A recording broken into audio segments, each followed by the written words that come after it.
ZEE5 ಇರುವಾಗ ನೀವು ನಿಮ್ಮ ನೆಚ್ಚಿನ ಶೋಗಳನ್ನ ಎಂದಿಗೂ ಮಿಸ್ ಮಾಡಿಕೊಳ್ಳುವುದಿಲ್ಲ. ಅದು ಸಂಪೂರ್ಣ ಉಚಿತವಾಗಿ.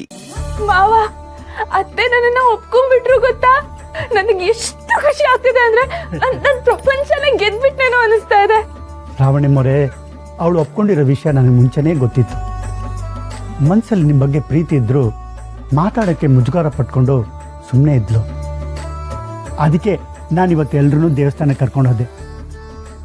ನೀವಿಬ್ಬರೇ ಇದ್ದರೆ ಅವಳಿಗೆ ಸ್ವಲ್ಪ ಮಾತಾಡೋಕ್ಕೆ ಧೈರ್ಯ ಬರುತ್ತೆ ಅಂತ.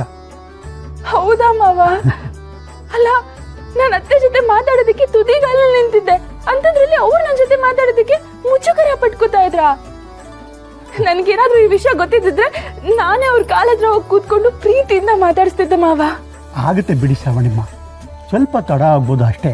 ಪ್ರೀತಿ ಸ್ವಲ್ಪ ಹೆಚ್ಚಾಯಿತು ಅಂತ ಅಂದ್ಕೊಳ್ಳಿ. ಇನ್ನೊಂದು ವಿಷಯ, ನಿಮಗೆ ಆಸೆ ಪಟ್ಟು ಕಾಲುಂಗ್ರ ತಗೊಂಡಿದ್ದೆ ಅವಳು.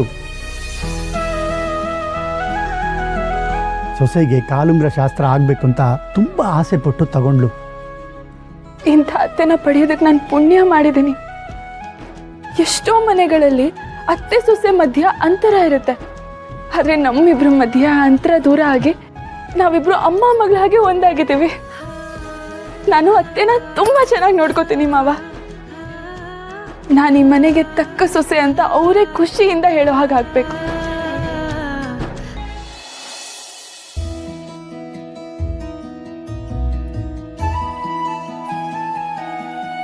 ರೀ ಕಾಫಿ. ಹನಿಮೂನ್ ಏನೋ ಕ್ಯಾನ್ಸಲ್ ಆಯ್ತು, ಮತ್ತೆ ಇವರು ಯಾವಾಗ ಹನಿಮೂನ್ಗೆ ಹೋಗ್ತಾರೆ ಅಂತ ತಿಳ್ಕೋಬೇಕಲ್ಲ.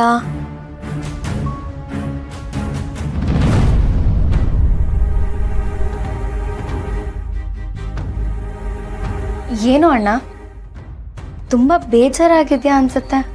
ವರ, ನೀನು ಅಷ್ಟೇ. ಬೇಜಾರ? ನಾವಿಬ್ರು ಯಾಕೆ ಬೇಜಾರಲ್ಲಿರ್ತೀವಿ? ಅದೇ ನೀವ್ಯಾರು ಹನಿಮೂನ್ಗೆ ಹೋಗ್ತಿಲ್ವಲ್ಲ, ಅದಕ್ಕೆ ಯಾಕೆ ಬೇಜಾರು ಶ್ರೀವಲ್ಲಿ? ಅತ್ತೆಗೆ ಆರೋಗ್ಯ ಸರಿ ಇಲ್ದಿದ್ದಾಗ ನಾವು ಹನಿಮೂನ್ ಹೋಗಕ್ಕೆ ಹೇಗೆ ಸಾಧ್ಯ ಹೇಳು? ಸದ್ಯ ಅತ್ತೆಗೆ ಹುಷಾರಾಗ್ತಿದಾರಲ್ಲ, ಅಷ್ಟು ಸಾಕು. ನಾವು ಹೋಗೋ ಮುಂಚೆನೆ ಅಮ್ಮಂಗೆ ಹುಷಾರಿಲ್ಲ ಅನ್ನೋದು ಗೊತ್ತಾಯ್ತು. ನಾವು ಅಲ್ಲಿಗೆ ಹೋದಾಗ ಅಮ್ಮಂಗೆ ಹುಷಾರಿಲ್ಲ ಅಂತ ಗೊತ್ತಾಗಿದ್ರೆ ಬರೋಕ್ಕೂ ಆಗದೆ ಅಲ್ಲಿರೋಕ್ಕೂ ಆಗದೆ ಒದ್ದಾಡ್ತಿದ್ವಿ. ಹೋಗೋ ಮುಂಚೆನೆ ಗೊತ್ತಾಯ್ತಲ್ವಾ? ಅಣ್ಣ ಅದಕ್ಕೆ ಒಳ್ಳೆ ನಿರ್ಧಾರನೇ ತಗೊಂಡಿದ್ದಾರೆ. ಹೌದು, ಅದು ಸರಿನೇ.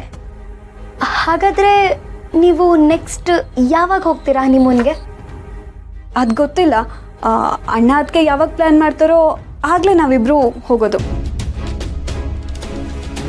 ಹೊಸದಾಗಿ ಮದುವೆ ಆಗಿರೋ ನವ ಜೋಡಿಗಳು ಆರಾಮಾಗಿ ಹನಿಮೂನ್ಗೆ ಹೋಗಿ ಬನ್ನಿ.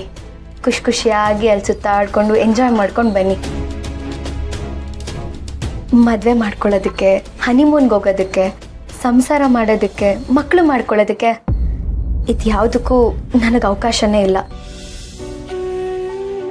ಆ ದೇವರು ತುಂಬ ಬೇಗ ಆ ಅವಕಾಶನೆಲ್ಲ ನನ್ನಿಂದ ಕಿತ್ಕೊಂಡ್ಬಿಟ್ಟ.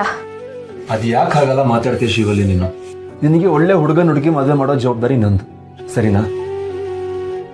ಶ್ರೀವಲ್ಲಿ, ನಿಮ್ಗಿರೋ ಒಳ್ಳೆ ಗುಣಕ್ಕೆ ಒಳ್ಳೆ ಹುಡುಗನೇ ಸಿಗ್ತಾನೆ. ಜಾಸ್ತಿ ಯೋಚನೆ ಮಾಡಬೇಡ. ಮಾತಿಗೆ ಹೇಳಕ್ಕೆ ತುಂಬ ಚೆನ್ನಾಗಿರುತ್ತೆ. ಈ ಥರ ಮಾತುಗಳು ಯಾರು ಬೇಕಾದರೂ ಮಾತಾಡ್ತಾರೆ. ಆದರೆ ನನ್ನ ಮನಸ್ಸಲ್ಲಿ ಆಗ್ತಿರೋ ನೋವು ನಿಮ್ಗೆ ಯಾರಿಗೂ ಗೊತ್ತಾಗೋದಿಲ್ಲ. ಬಿಡಿ, ನೀವು ಖುಷಿಯಾಗಿದ್ದೀರಲ್ಲ, ಅಷ್ಟೇ ಸಾಕು.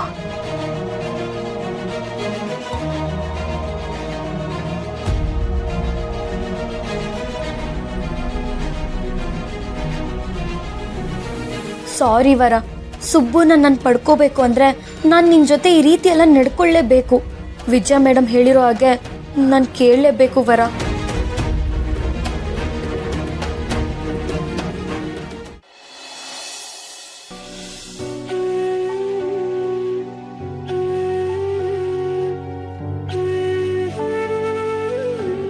ಅಮ್ಮ, ಯಾಕಮ್ಮ ಹೀಗೆ ಕೂತಿದ್ದೀರಾ? ಏನೋ ಯೋಚನೆ ಮಾಡ್ತಿದ್ದೀರಾ? ಹೌದಮ್ಮ, ಎಲ್ಲ ಸರಿಯಾಗಿದ್ದಿದ್ರೆ ಇಷ್ಟೊತ್ತಿಗೆ ನಮ್ಮ ಶ್ರಾವಣಿನೂ ಸುಬ್ಬುನು ಹನಿಮೂನಿಗೆ ಹೋಗಬೇಕಾಗಿತ್ತು. ಆದ್ರೆ ಇದೇ ಸಮಯಕ್ಕೆ ಅವ್ರ ತಾಯಿ ಆರೋಗ್ಯ ಸರಿ ಇಲ್ಲದೆ ಅವ್ರ ಮನೆಯಲ್ಲೇ ಉಳಿಬೇಕಾಯ್ತಲ್ಲ. ಏನಮ್ಮ, ನೀವು ನನ್ನನ್ನು ಸಮಾಧಾನ ಮಾಡಿ ಮತ್ತು ನೀವೇ ಯೋಚನೆ ಮಾಡ್ತಾ ಕೂತಿದ್ದೀರಲ್ಲ. ಹೌದು, ಅವತ್ತು ಶ್ರಾವಣಿನೂ ಸುಬ್ಬುನು ನಮ್ಮ ಮನೆಗೆ ಬಂದಿದ್ರಲ್ಲ, ಅವಾಗ ಅವ್ರನ್ನ ಗಮನಿಸ್ದೆ.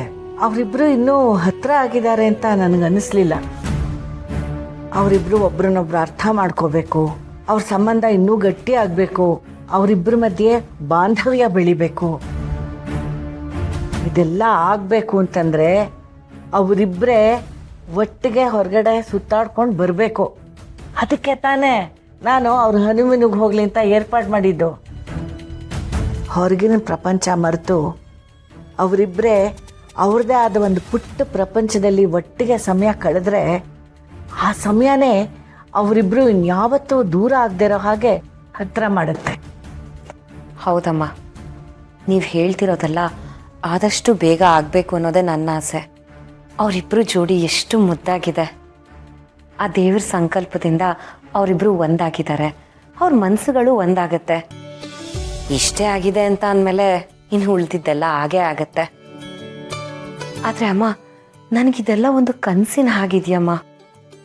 ಭಾವ ಅವ್ರನ್ನ ಕರೆದಿದ್ದು, ಮಗಳು ಅಳಿಯ ಅಂತ ಮಾತಾಡ್ಸಿದ್ದು, ನಿಜವಾಗ್ಲೂ ನನಗಿದನ್ನೆಲ್ಲ ನಂಬಕ್ಕೆ ಆಗ್ತಿಲ್ಲ. ನೀವಿಲ್ಲ ಅಂದಿದ್ರೆ ಇದೆಲ್ಲ ನಿಜವಾಗ್ಲೂ ಸಾಧ್ಯ ಆಗ್ತಿರ್ಲಿಲ್ಲ ಅಮ್ಮ. ನಮ್ಮ ಯಜಮಾನ್ರಿಗಾಗ್ಲಿ ಭಾವನ್ಗಾಗ್ಲಿ ಸುಬ್ಬು ಮೇಲೆ ಇನ್ನೂ ಕೋಪ ಹೋಗಿಲ್ಲ ಅಮ್ಮ. ನಿಮ್ಮ ಮಾತಿಗೆ ಬೆಲೆ ಕೊಟ್ಟು ಅವರನ್ನ ಪ್ರೀತಿಯಿಂದ ಮಾತಾಡ್ಸೋ ಹಾಗೆ ಮಾತಾಡ್ಸಿದ್ದಾರೆ. ಆದರೆ ಅವರನ್ನ ಮನ್ಸಾರೆ ಇನ್ನೂ ಒಪ್ಕೊಂಡಿಲ್ಲ. ಭಾವ ಮತ್ತೆ ಸುಬ್ಬು ಮಧ್ಯೆ ಇದ್ದಿದ್ದ ಬಾಂಧವ್ಯ, ಪ್ರೀತಿ ಅದೆಲ್ಲ ಮತ್ತೆ ಬೆಳಿಬೇಕಮ್ಮ. ಅವರಿಬ್ರು ಮೊದಲಿನ ಹಾಗೆ ಆಗಬೇಕು.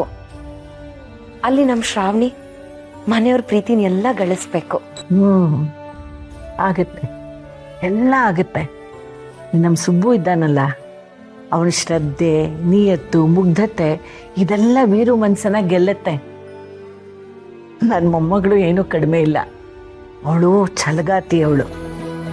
ಅವಳು ಏನಾದರೂ ಸಾಧಿಸ್ಬೇಕು ಅಂತ ಮನಸ್ಸು ಮಾಡಿಬಿಟ್ರೆ ಅದಾಗೋ ತನಕ ಬಿಡೋದಿಲ್ಲ. ನನ್ನ ಪ್ರಕಾರ ಇಷ್ಟೊತ್ತಿಗಾಗಲೇ ಅವಳು ಅವ್ರ ಮನೆಯವ್ರ ಪ್ರೀತಿನ ಗಳಿಸಿರ್ಬೇಕು. ಅವ್ರ ಮನೆಯವ್ರ ಪ್ರೀತಿ ಗಳಿಸಿದ್ರೆ ಅರ್ಧ ಗೆದ್ದಾಗೆ.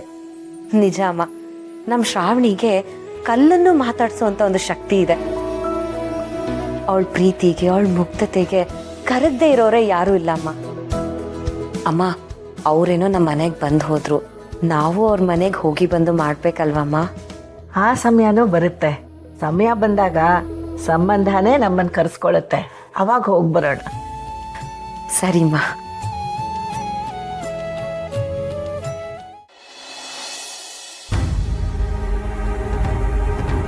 ಶ್ರೀವಲ್ಲಿ, ಮೊನ್ನೆ ನೀನು ಹಬ್ಬಕ್ಕೆ ಮನೆಗೆ ಬಂದಾಗ ನಿನ್ನ ಜೊತೆ ಸರಿಯಾಗಿ ಮಾತಾಡೋದಕ್ಕೆ ಆಗಲಿಲ್ಲ. ನನಗಂತೂ ನೀನೇ ಈ ಮನೆ ಸೊಸೆ ಆಗಬೇಕಿತ್ತು ಅಂತ ಯಾವಾಗಲೂ ಅನಿಸ್ತಾ ಇರುತ್ತೆ. ನಮ್ಮ ಸುಬ್ಬು ಜೊತೆ ಅವಳು ನೋಡಿದ್ರೆ ನನ್ನ ಕರಳೆಲ್ಲ ಕಿತ್ತು ಬಂದಾಗ ಆಗತ್ತೆ. ಧನಲಕ್ಷ್ಮಿ ಅಕ್ಕ ಹೇಗಿದ್ರು ನನ್ನ ಕಡೆನೇ ಇದ್ದಾರೆ. ಇವರಿಂದ ಹೇಗಾದರೂ ಮಾಡಿ ಅವ್ರ ಬಗ್ಗೆ ತಿಳ್ಕೊಬೇಕು. ಅಯ್ಯೋ ಅಕ್ಕ, ಅದನ್ನ ಬಿಟ್ಟು ಹಾಕಿ. ಅದೆಲ್ಲ ನನ್ನ ಹಣೆ ಬರ್ದಲ್ಲಿ ಬರ್ದಿಲ್ಲ. ZEE5 ಆಪ್ ಡೌನ್ಲೋಡ್ ಮಾಡಿ ಎಲ್ಲಾ ಸಂಚಿಕೆಗಳನ್ನು ಸಂಪೂರ್ಣ ಉಚಿತವಾಗಿ ನೋಡಿ.